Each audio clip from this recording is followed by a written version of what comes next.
में हमारे आदरणीय बुजुर्ग, किसान भाई, माताएं, बहनें, नौजवान साथी, पत्रकार बंधुओं, मैं सबसे पहले इस कार्यक्रम में उपस्थित आप सबका बहुत बहुत धन्यवाद और आभार भी प्रकट करना चाहता हूं। मैं देख रहा हूं इस मैदान को, ये पूरा मैदान हमें भरा दिखाई दे रहा है और बड़ी संख्या में लोग अभी भी आ रहे हैं, लगातार आपके कार्यक्रम में शामिल होने आ रहे हैं।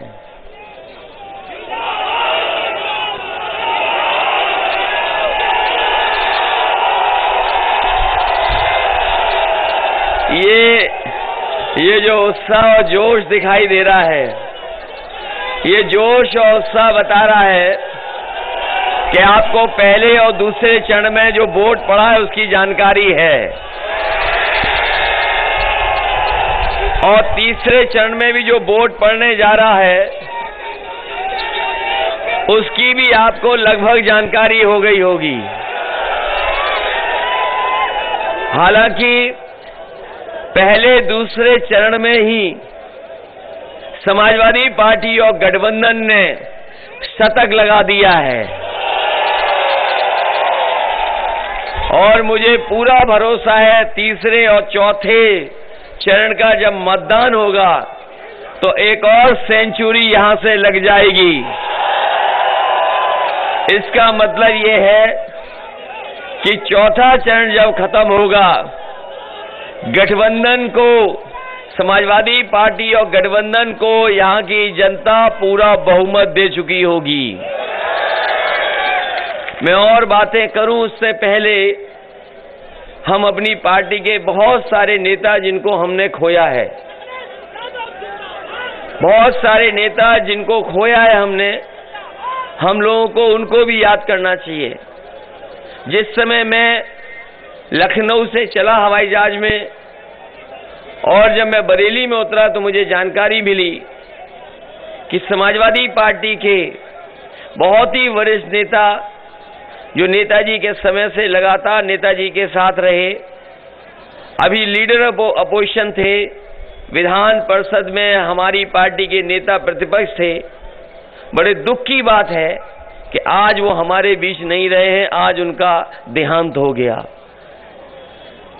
हमें दुख है इस बात का कि पार्टी के बहुत वरिष्ठ नेता अहमद हसन जी हमारे बीच नहीं रहे।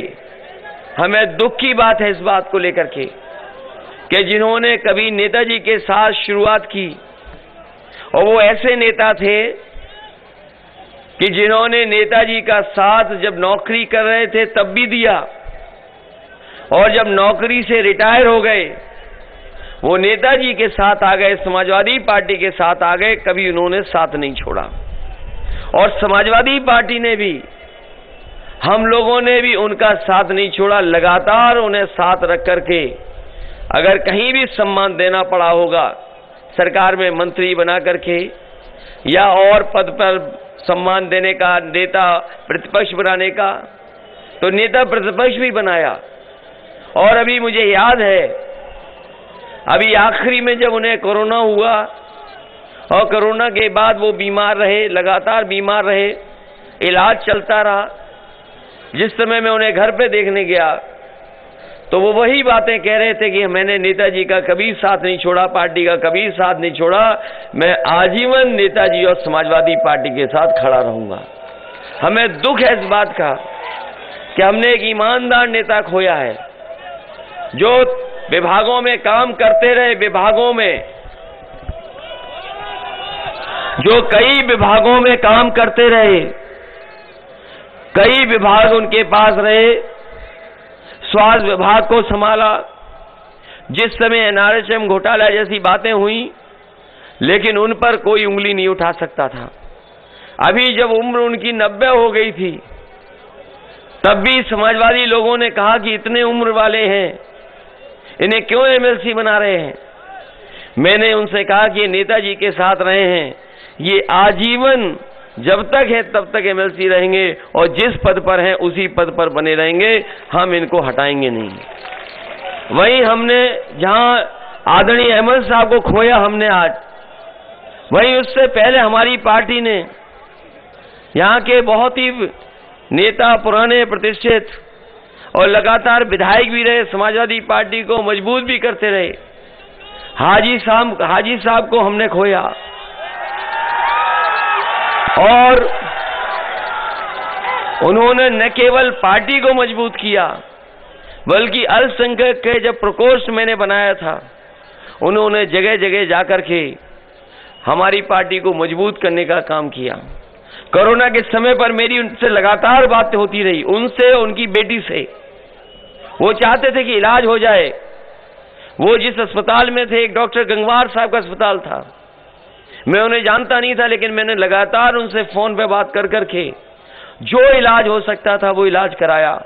बाद में परिवार के लोगों ने कहा कि इन्हें एम्स ऋषिकेश ले चलिए। हम लोगों ने हवाई जहाज की भी तैयारी कर ली, एम्बुलेंस की, लेकिन डॉक्टर लोग तैयार नहीं हुए। वो जाते तो शायद उसी समय उनकी जान चली जाती, लेकिन हमारा साथ उन्होंने छोड़ दिया। अस्पताल में उनकी जान गई, उनकी और उनकी बेटी। हमें दुख है इस बात का कि हमने एक अपनी पार्टी का बड़ा नेता खोया। साथ ही में अभी हाल फिलहाल ही प्रीतम जी को भी हम लोगों ने खो दिया। वो लंबी बीमारी से थे और आखिरी में जब उनसे बात हुई तो उन्होंने कहा कि हमारे परिवार की हमारी बहू है, इनको ही टिकट दे देना।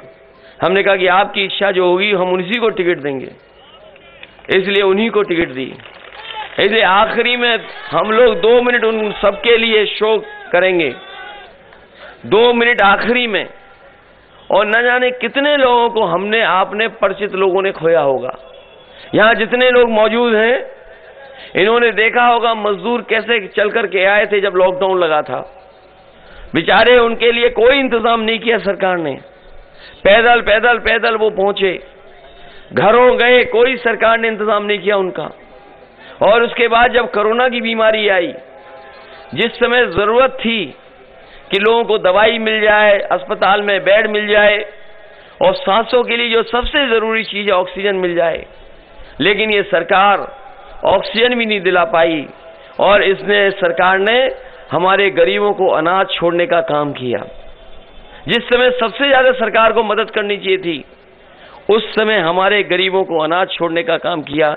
न जाने कितने लोगों के परिचित लोग बीमार हुए होंगे और बहुत सारे लोगों की जान भी चली गई होगी। हमें दुख है इन बातों को लेकर के, लेकिन सवाल सबसे बड़ा ये है कि ये उत्तर प्रदेश का जो चुनाव होने जा रहा है, ये कोई छोटा मोटा चुनाव नहीं है। ये उत्तर प्रदेश के भाग्य को, उत्तर प्रदेश के भविष्य को तय करने वाला चुनाव है। न केवल भविष्य के साथ साथ हमें अपने देश का लोकतंत्र भी बचाना है, उसका भी चुनाव है। और संविधान बचेगा कि नहीं बचेगा, इसका भी चुनाव है। हमारे किसान भाई जानते होंगे, ये सरकार ऐसी है जिसने किसी की परवाह नहीं की। हमने और आपने जलियांवाले बाग की कहानी कितनी सुनी है, कितनी बार हम और आप लोग देखते हैं, समझते हैं बात को। अगर आजाद भारत में जलियांवाले जैसी घटना अगर कहीं हुई थी तो लखीमपुर में हुई थी। एक जीप सर किसानों को कुचल दिया, किसानों की जान गई। न केवल यहां पर जान गई हमारे किसानों की, बल्कि आपने दिल्ली में देखा होगा, किसान आंदोलन करता रहा, उस आंदोलन को खत्म करने के लिए कीलें लगाई गई, बोल्डर लगाए गए। और जो कुछ सरकार कर सकती थी, एफआईआर दर्ज कराने से लेकर के उनके घरों पे छापा, और अगर निकलते थे तो जगह जगह पर बैरिकेडिंग। लेकिन हम अपने किसानों को बधाई देंगे कि किसान हमारा पीछे नहीं हटा, अंततः सरकार को पीछे हटना पड़ा और तीनों काले कानून वापस हो गए हैं। तीनों कानून वापस हुए हैं। और याद रखना साथियों, ये सही, हम बधाई देते हैं अपने किसानों को, लेकिन साथ ही साथ बीजेपी वाले बहुत ही होशियार लोग हैं। वो जानते थे कि उत्तर प्रदेश और पंजाब का चुनाव होने जा रहा है, जहां किसान आंदोलन कर रहे थे, उससे सरकार झुकी। वहीं उन्हें यह भी पता था कि अगर काले कानून वापस नहीं हुए तो हो सकता है जिस तरीके से पंजाब में कोई रैली में किसान नहीं आया, खाली कुर्सियां देखने को मिली। इस बार भी अगर चुनाव होता और काले कानून होते, हो सकता था किसान इनके एक भी वोट न देता, उत्तर प्रदेश से और पंजाब से खाली हो जाती भारतीय जनता पार्टी। इसलिए वोट के लिए इन्होंने फैसला लिया है। हमें और आपको सावधान रहना पड़ेगा, चुपके से ये कोई भी कानून ले आएंगे। इसलिए किसान भाइयों, हमें अपनी जमीन बचाने के लिए, हमें अपनी खेती बाड़ी बचाने के लिए, हमें कम से कम अपनी मेहनत की कीमत मिल जाए, फसल की सही कीमत मिल जाए, उसके लिए और भविष्य में हम अपने परिवार के लोगों को क्या जमीन देकर के जाएंगे, उसके लिए भी ये चुनाव सबसे महत्वपूर्ण चुनाव है कि भारतीय जनता पार्टी हो सकता है पीछे से कोई कानून ले आए। इसलिए हमें सावधान रहना पड़ेगा। और हम तो जानते हैं कि अगर काका गए हैं तो बाबा भी चले जाएंगे। अगर काका गए हैं, ये इसलिए शॉर्ट फॉर्म बोल रहे हैं कि ये भारतीय जनता पार्टी वाले बड़े शॉर्ट फॉर्म बना रहे हैं आजकल ABCD के। तो काका गए हैं तो बाबा भी चले जाएंगे। काका मतलब है काले कानून, काका का मतलब है काले कानून। अगर काका गए हैं तो बाबा भी जाएंगे, इन्हें कोई रोक नहीं सकता। बताओ जाएंगे कि नहीं जाएंगे? और पैदल पैदल तो पहले ही कर दिए गए थे, पैदल पैदल तो पहले ही कर दिए गए थे। अब चुनाव लड़ने भी अपने घर पहुंच गए हैं। ये उत्तर प्रदेश की जनता भारतीय जनता पार्टी को माफ नहीं करेगी। उत्तर प्रदेश का किसान, नौजवान, व्यापारी इस बार भारतीय जनता पार्टी को उत्तर प्रदेश से साफ कर देगी। इनके भाषण सुनिए आप, भाषण सुनते होंगे आप, इनके भाषण सुनते होंगे आप। इनके जो छोटे नेता हैं वो छोटा झूठ बोल रहे हैं, और जो नेता हैं, थोड़े बड़े नेता हैं, वो बड़ा झूठ बोल रहे हैं। और जो सबसे बड़े नेता हैं वो सफेद झूठ बोल रहे हैं और सबसे बड़ा झूठ बोल रहे हैं। बताओ झूठ बोल रहे हैं कि नहीं झूठ बोल रहे हैं? इनसे ज्यादा झूठी पार्टी कोई अगर हो तो बता दो हमें। हमारे किसान भाई जानते होंगे, ये कह रहे थे कि किसानों के हम आय दोगुनी कर देंगे। बताओ पीलीभीत भाइयों, पीलीभीत के किसान भाइयों, ये तो मेहनत करने वालों का जिला है, यहां खेती करने वाले लोग हैं। बताओ कौन सी फसल की आपको आय दोगुनी हो गई है? अगर किसी की आय दोगुनी हो गई हो तो बताओ हमारे किसान भाइयों। और धान में लूट हो गई कि नहीं लूट हो गई? धान जो खरीदना चाहिए था सरकार ने नहीं खरीदा, न केंद्र लगाए न बनाए, और लूट हो गई। और डीजल महंगा हो गया कि नहीं हो गया? और पेट्रोल कहां पहुंच गया सोचिए आप।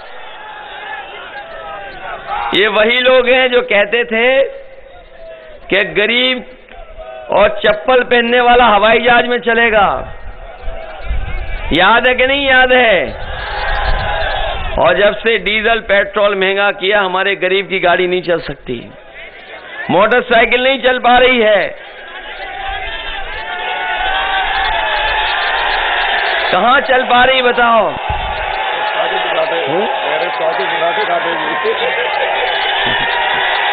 ये इन्होंने, मैं जानता हूं जो इशारा आप कर रहे हो, क्योंकि साइकिल को न पेट्रोल न डीजल की जरूरत, केवल पैडल और मेहनत की जरूरत है। इस बार साइकिल की कोई रफ्तार नहीं पकड़ सकता। और मैं कह रहा हूं आपसे, आप देख लेना, जिस समय पीलीभीत वाले वोट डाल देंगे, जब पीलीभीत वाले वोट डाल देंगे तो देखना बीजेपी के बूथों पर भूत नाचेंगे, कोई आदमी नजर नहीं आएगा। ये मैं जानता हूं, साइकिल वाले बैठे हैं साहब, बताओ, खाद मिल गई कि नहीं मिल गई? और न डीएपी मिली आपको। और अगर बोरी देखी होगी तो बोरी में चोरी हो गई कि नहीं हो गई? हमारे किसानों को रात भर रखवाली करनी पड़ रही है खेतों की, तो घरों में घुस जा रहे हैं, खेती की रखवाली करनी पड़ रही है। बताओ, पीलीभीत के किसानों रखवाली करनी पड़ रही कि नहीं करनी पड़ रही? और एक गौशाला जो बनाई थी उसका पूरा पैसा खा गए भारतीय जनता पार्टी के लोग। और हमारे बाबा मुख्यमंत्री जी का जो प्रिय जानवर है वो जानते हो कौन सा है?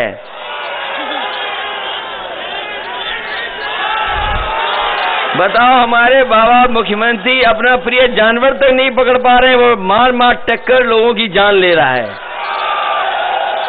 इसलिए समाजवादी पार्टी ने तय किया है कि अगर सांड के सींग से मरने से किसी की जान जाएगी या जानवर के टकराने से किसी की जान जाएगी तो समाजवादी सरकार बनने पर 5 लाख उस परिवार की मदद करने का काम करेंगे। हमारे बाबा मुख्यमंत्री लखनऊ में बहुत सारे उन्होंने लैपटॉप, टैबलेट और स्मार्टफोन बांटे हैं। बताओ, आप में से किसी को मिला हो तो बता दो। किसी को नहीं मिला। और अभी तक तो हम ये जानते थे कि हमारे बाबा मुख्यमंत्री कंप्यूटर नहीं चला पाते हैं, लेकिन अभी एक उन्होंने तस्वीर लगाई थी स्मार्टफोन से। ये खुद पूरब देख रहे हैं और जनता पश्चिम देख रही है। उस दिन पता लगा कि इन्हें स्मार्टफोन भी चलाना नहीं आता है। और ये जो गर्मी निकालने की बात कर रहे हैं, ये जगह जगह कह रहे हैं कि गर्मी निकाल देंगे, लेकिन वो जानते नहीं है कि इस बार किसान और नौजवान इनकी भाप निकाल देगा। और रही बची भाप, ये हमारे बीएड टेट वाले लोग, 69,000 वाले, शिक्षा मित्र वाले, ये बीएड से लेकर के इन्हें कितना लड़ना पड़ा है। बताओ, आप लोग भाप निकालोगे कि नहीं निकालोगे? और मुझे सुनने में आया था कि शिक्षा मित्र वालों की ड्यूटी नहीं लगा रहे हैं। बीएड टेट वालों की भी समस्या का समाधान अगर कोई करेगा तो हमने अपने मैनिफेस्टो में लिख दिया है कि आपको नौकरी देने का काम भी समाजवादी सरकार में होगा। और इसीलिए आप आभार का भी तख्ती लेकर के आए हैं। इसलिए समाजवादियों को मत भूलना। ये 69,000 वाले आरक्षण घोटाले वाले जानते हैं कि इनके साथ अन्याय हुआ है। ये लखनऊ जब जब गए हैं तो इनको अपमानित होना पड़ा है, इन्हें लाठी खानी पड़ी, इन्हें जेल जाना पड़ा, लेकिन ये लड़ते रहे। हम इनको 69,000 वाले लोगों को बता करके जा रहे हैं कि जो आरक्षण में इन्होंने धोखा दिया है, समाजवादी सरकार बनेगी तो इनकी भी समस्या का समाधान करने का काम समाजवादी लोग करेंगे। इसलिए हम आपसे विशेष निवेदन करने आए, अपील करने आए हैं।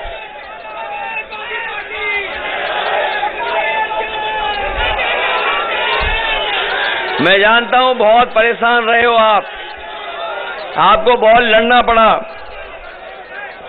बहुत लड़ना पड़ा आपको। इसलिए हम आपसे निवेदन करना चाहते हैं कि ये चुनाव कोई छोटा मोटा चुनाव नहीं है। जो कुछ भी है, बीजेपी के सब नेता उत्तर प्रदेश में आ गए हैं। कहीं से भी जहां भी खाली है इनके नेता, उत्तराखंड खाली हो गए, वो सब आ गए। आपके हरियाणा वाले खाली हैं, वो सब आ गए। यूपी, मध्य प्रदेश वाले आ गए, और गुजरात वाले भेष बदल के घूम रहे हैं, बहुत सावधान रहना, वो भी आ गए हैं। लेकिन कुछ लोग तो हवा देखी उन्होंने, यहां उत्तर प्रदेश में हवा किसकी चल रही है, वो अपने कपड़ों का रंग बदल करके चुपचाप भाग गए यहां से। इसलिए आपसे मैं कहना चाहता हूं, ये चुनाव बहुत बड़ा चुनाव है। आपने अखबारों में पढ़ा होगा, अभी 28 बैंकों का पैसा लेकर के एक बहुत बड़ा उद्योगपति पैसा लेके भाग गया। भाग गया कि नहीं भाग गया? आप हम लोग अगर कहीं बैंकों से कुछ पैसा ले लेंगे तो बैंक हमारे पीछे पड़ जाती है। और अगर आपने जमीन या मकान कुछ रख दिया होगा बैंक को, तो समझ लो आपके घर मकान बैंक ले लेती है, नीलामी करा देते हैं। और ये देखिए इतना बड़ा पैसा लेके भागा है, 28 बैंकों का 22,000 करोड़ से ज्यादा पैसा ले गया, और कहीं कोई पता नहीं है कहां गया है। बताओ, ये जो उद्योगपति भागा है वो कहां का है? और आप लोग सब पढ़े लिखे लोग हैं, कोई ये पहली बार भागा है क्या? पहले भी बहुत सारे भाग गए थे। वो जो भागे वो बताओ कहां के थे? तो इसलिए उत्तर प्रदेश को बचाओगे कि नहीं बचाओगे यार? और ये धीमे धीमे सब चीजें प्राइवेट कर रहे हैं। इन्होंने सरकारी हवाई जहाज बेच दिए, हवाई जहाज जहां खड़े होते हैं हवाई अड्डे बेच दिए, रेलगाड़ी बेच रहे हैं। आप पता कर लेना, रेलवे स्टेशन की सब जमीनें बेच दे रहे हैं। ये बंदरगाह बेच रहे हैं, पानी का जहाज बेच रहे हैं। और जानते हो क्यों बेच रहे हैं? क्योंकि ये जानते हैं कि ना रहेगा बांस, तो जब ये कंपनी ही बिक जाएंगी तो आरक्षण किसको देना है? इसलिए सब बेच रहे हैं। बताओ सावधान रहोगे कि नहीं रहोगे आप लोग? इधर बताओ कितनी बेरोजगारी बढ़ गई। बड़े बड़े विज्ञापन लगाए बाबा मुख्यमंत्री ने लखनऊ से लेकर के दिल्ली तक कि लाखों लाख हमने नौजवानों को नौकरी दे दी है, लेकिन कहीं नौकरी नहीं दी। कहीं नौजवानों नौकरी मिली हो तो बता दो। बहुत सारे नौजवान हैं जिनने मेहनत करके पढ़ाई पढ़ी है, अच्छी डिग्री हासिल कर ली, अच्छी अच्छी पढ़ाई कर करके घर बैठे हैं, कोई सरकारी नौकरी नहीं निकाल रहे हैं। और अगर रोजगार भी मिल जाए उसके लिए अवसर नहीं बना रहे हैं। इन्होंने बड़े बड़े लखनऊ में आयोजन किए थे जिसमें बड़े बड़े उद्योगपति बुलाए गए थे, लेकिन उद्योगपति आए, उत्तर प्रदेश में रहे 1-2 दिन, लेकिन उत्तर प्रदेश में कोई कारखाना उद्योग नहीं लगाया है। अगर पीलीभीत में कोई बड़ा कारखाना लगा हो तो बता दो हमें। किसानों को कोई सुविधा देने के लिए बड़ा काम किया हो तो बता दो। न कारखाने लगे न उद्योग लगे, तो बताओ नौकरी और रोजगार कहां मिलेगी? इसलिए समाजवादियों ने कहा है कि ये जो बाबा मुख्यमंत्री जी जगह जगह कह रहे हैं कि गर्मी निकाल देंगे, मैं उनसे कहना चाहता हूं समाजवादी सरकार आएगी तो नौजवानों के लिए फौज में और पुलिस में नौकरी निकाल करके इनका भाग्य बनाने का काम करेंगे। और न केवल फौज में पुलिस में, बल्कि 11 लाख पद खाली है उत्तर प्रदेश में। 11 लाख पद हैं जो सरकारी खाली हैं, उन पदों को भी भर करके 11 लाख नौजवानों का भविष्य बनाने का काम समाजवादी सरकार में होगा। इधर आपने देखा होगा बिजली का बिल जब आता है तो करंट लग रहा है कि नहीं लग रहा है? बिजली महंगी कर दी। बाबा मुख्यमंत्री ने और बीजेपी के लोग ने एक भी बिजली का कारखाना नहीं लगाया है। ये बाबा मुख्यमंत्री और बिजली बनाने का एक कारखाना नहीं लगा पाए हैं। बीजेपी ने एक कारखाना बिजली का नहीं लगाया।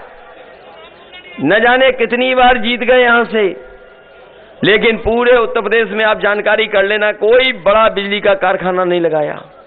आज जो बिजली मिल भी रही है, आज जो बिजली आज उपलब्ध है, वो भी समाजवादी सरकार की बनी हुई बिजली है, वही उपलब्ध हो रही है। इन्होंने कोई बिजली का कारखाना नहीं लगाया। और सोचो बाबा जी लगाते भी कैसे? बाबा जी लगाते भी कैसे जिन्होंने 5 साल बिजली का कारखाने का नाम नहीं रट पाया। इधर जब से हमने उनसे कहा कि बताओ बिजली के कारखाने का नाम ही बता दो कम से कम, कई महीने रटने के बाद भी वो नाम नहीं बता पा रहे हैं।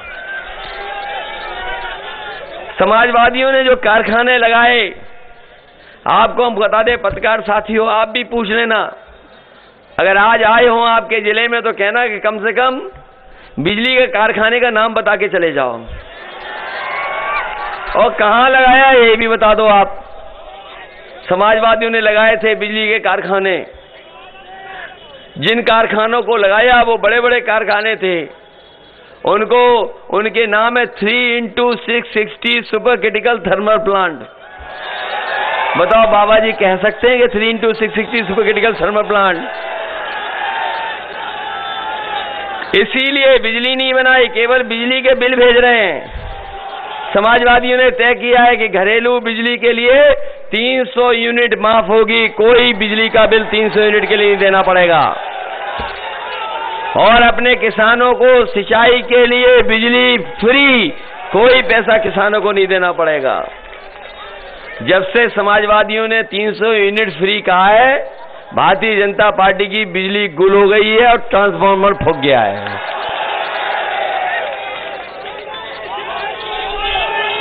इसलिए आप सबसे बहुत लंबी भी बात की जा सकती थी, लेकिन मैं जानता हूं पीलीभीत के लोगों ने मन बना लिया है प्रॉपर्टी को जिताने के लिए। बताओ चारों जिताओगे कि नहीं जिताओगे? बरेली वाले जानते हैं कि कितनी सीटें जीत के आ रहे हो?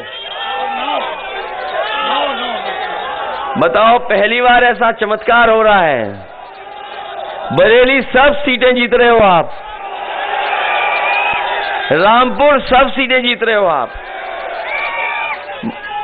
और ये तीसरे चरण में वोट पड़ने जा रहा है, वो हमारा भी वोट पड़ेगा। हम भी चुनाव लड़ रहे हैं तीसरे चरण में, तो तीसरे चरण में तो हो गई सफाया इनका, चौथे में आप लोग कर दोगे। बताओ करोगे सफाया क्या नहीं करोगे? और बीजेपी के लोग भी नहीं चाहते बीजेपी जीते, बताओ आप। कम से कम जो सच के साथ खड़े हैं वो समाजवादियों की मदद कर रहे हैं। बताओ मदद है कि नहीं है? इस बार जिताइए, और आरएलडी भी साथ है अब तो। इसलिए हम आपसे निवेदन करके जा रहे हैं कि यहां के किसान और सिख भाइयों ने बहुत मुकाबला किया बीजेपी का, बहुत मुकाबला किया, इतना मुकाबला कोई कर नहीं सकता था, इतना मुकाबला कोई नहीं कर सकता था। यहां के लोगों ने मुकाबला किया, इसलिए हम कहना चाहते हैं आपसे, ये लोग जो सत्ता में बैठे लोग हैं, इन्हें किसान का दुख नहीं समझ में आ रहा है। नौजवानों के सामने जो रोजगार और नौकरी का संकट है वो समझ में नहीं आ रहा है। जो महंगाई बढ़ रही है वो दिखाई नहीं दे रही है, और जो गरीबों को हमारा इलाज और पढ़ाई नहीं मिल पा रही। और कोरोना के समय पर सब बर्बाद हो गई, पढ़ाई के नहीं बर्बाद हो गई, बच्चों की सब पढ़ाई बर्बाद कर दी, और इलाज भी हमारे लोग सरकारी नहीं करा पाए। ये जो एम्बुलेंस चलती थी, अभी याद दिला देना, जिस विधानसभा गए मुझे याद दिला देना। आप बताइए, एम्बुलेंस जो समाजवादियों ने चलाई थी वो भी हमारे बाबा मुख्यमंत्री ने खराब कर दी, चल नहीं पा रही। गरीबों के इलाज के लिए गांव पहुंच जाती। हमने फैसला लिया है जहां हमारे गरीबों का यहीं इलाज हो जाए, अस्पताल के लिए पैसा और अच्छा बनाने का काम, और साथ ही साथ अगर एम्बुलेंस बढ़ानी पड़ेंगी तो एम्बुलेंस बढ़ा करके हम गरीबों की और गांव में रहने वालों की मदद करने का काम करेंगे। ये 100 नंबर जो थी पुलिस को व्यवस्था, यहां तो हमारे बहुत सारे साथी होंगे, जानते होंगे, ये दुनिया में जिस तरीके से पुलिस चलती है, अमेरिका में न्यूयॉर्क में जो पुलिस का काम होता था उस तरीके से मैंने बनाने का काम किया था। वहां हमने यहां के अधिकारी भेजे, सीख करके आए, और एक प्रोफेसर वेंकट को मैंने सरकार के साथ रखा, जिससे कि कम से कम पुलिस को अच्छे काम करने के लिए 100 नंबर गाड़ी की व्यवस्था हो जाए। 100 नंबर की गाड़ी की व्यवस्था की, लेकिन जब से हमारे बाबा मुख्यमंत्री ने 100 से 112 किया है, हमारी पुलिस का कबाड़ा कर दिया। और इस डबल इंजन की सरकार में कोई चीज डबल हुई है तो वो भ्रष्टाचार, और महंगाई। इसलिए हम आपको कह करके जा रहे हैं, गन्ने का भुगतान को लेकर के जिस समय चुनाव चल रहा था, पहले चरण में हमने कहा कि हमें किसानों की मदद के लिए अगर बजट से अलग से पैसा रखना पड़ेगा तो अलग से पैसा रखेंगे, जिससे हमारे किसानों को गन्ने के भुगतान के लिए कहीं आंदोलन नहीं करना पड़े। 15 दिन के अंदर पूरा का पूरा भुगतान उनका कराने का काम करेंगे। हमारे किसानों को उनकी फसल का MSP मिल जाए, उसके लिए सरकार, चाहे हमें केंद्र बनाने पड़े खरीद के, चाहे व्यवस्था में बदलाव लाना पड़े, समाजवादी लोग बदलाव ला करके हम अपने किसानों को हर फसल की MSP दिलाने का काम समाजवादी सरकार में करेंगे। मुझे याद है जब मैं इस स्कूल में आया था, ये कभी अंग्रेजों के जमाने का बना हुआ था। जो कुछ ठीक कर पाए वो आखिरी में ठीक कर पाए। अगर इस स्कूल को और बड़ा बनाने के लिए, और सुविधाएं देने के लिए, और नए जमाने की पढ़ाई के हिसाब से कोर्स चलाने के लिए अगर हमें इसमें व्यवस्था बनानी पड़ेगी, इसके साथ साथ और जो हमारे सरकारी स्कूल हैं उनकी व्यवस्था को सुधारने के लिए भी समाजवादी सरकार में मदद करने का काम करेंगे। हमारे कर्मचारी जानते होंगे, पुरानी पेंशन बहाल को लेकर के वो आंदोलन कर रहे थे। समाजवादी पार्टी ने तय कर दिया है कि मैं पेंशन हम कर्मचारियों की बहाल कर करके उनको भी सुविधा देने का काम करेंगे। इन्हीं शब्दों के साथ मैं आप सबका धन्यवाद और आभार प्रकट करता हूं इस ऐतिहासिक कार्यक्रम के लिए, इस सफल कार्यक्रम के लिए, इस ऐतिहासिक जन समर्थन के लिए, और इस भरोसे के साथ